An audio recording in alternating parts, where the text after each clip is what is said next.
Combat. Flash pulled out his pistol and in a crouch darted away from the large boulder, rolling to the left at the last moment behind another much smaller pile of rocks. The machine below fired another shot, slightly burning Flash's right leg with a spray of molten rock. He cried out in more pain than he felt while he desperately searched his immediate area for something very specific. The machine fired again, blasting away one of the larger rocks nearby, as Flash found what he was looking for. He bobbed up and then immediately back down, catching just a glimpse of the machine almost directly below him, and less than 50 meters away. Again the machine fired, dislodging another rock. Flash cried out even louder this time, and then threw his pistol over the pile of rocks down at the machine. For several long moments there was absolute silence, and Flash strained to hear over the wind if the machine was stationary or still climbing. Satisfied that the machine was not moving, Flash cautiously got to his feet and stepped away from the protection of the rocks. The machine looked up, its weapon pointed his way, its huge red eye staring. It existed for combat. That's what Martin had said. Combat, not merely murder. Flash carefully moved to the base of a large boulder perched precariously on the hillside and, from the frozen ground beneath it, pried loose a fist-sized stone, one of several holding the boulder from rolling downhill. He hefted it a moment in his right hand, and then threw it with all of his might down at the machine, which casually watched the rock fly, then pointed its weapon up, blowing it out of the sky. Flash laughed, bent down and pried loose a couple more of the rocks, throwing them one at a time at the machine, which impassively blasted them and then began moving slowly up the slope. In earnest now, Flash got down on his hands and knees and frantically began digging the rocks and loose dirt from the base of the boulder as the machine came closer and closer up the hill. He had not engaged in hand-to-hand combat with any of the machines so far, and he did not want to begin now, so he redoubled his efforts. He looked up finally as the machine was less than 5 meters away, then jumped up and rushed around behind the huge rock and put his shoulder to it. It moved slightly, and Flash shoved harder, setting up a rocking motion. The machine, apparently realizing what was about to happen, tried to scramble backward while firing at the huge boulder.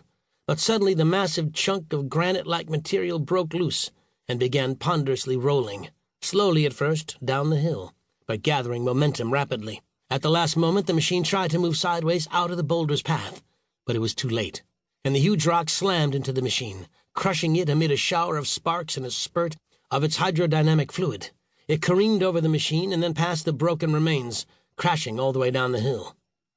As Flash got to his feet from where he had fallen when the boulder had given way, the wind died.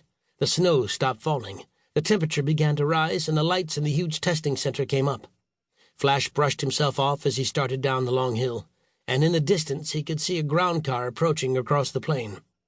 For nearly 2 months he had been going through this sort of thing, with variations, while Dr. Hans Zarkov was learning the planet's computer systems, and Dale Arden was working with the crew of the Good Hope on a Citadel defense system. At the bottom of the hill, Flash waited by the dirt road for the ground car to reach him, thinking about all that had happened to them over the past fantastic weeks. He tried once again to make some sense out of what they would eventually have to do. It had begun when the Federation exploration vessel Good Hope had been discovered in deep space and towed back to Earth orbit by a Trans-Federation Company cargo vessel. It had been 2.5 months ago, and 165 light-years away from here, when Dr. Zarkov had been called in by the military to attempt to board the Good Hope. The exploration vessel had been sent into deep space 200 years earlier, before the time-then-faster-than-light drive had been invented. When Zarkov, his niece, Dale Arden, and Flash had entered the Good Hope, they had found all but one of its 158-member crew murdered, their throats slashed. The missing crew member was a young woman named Sandra Devonshire.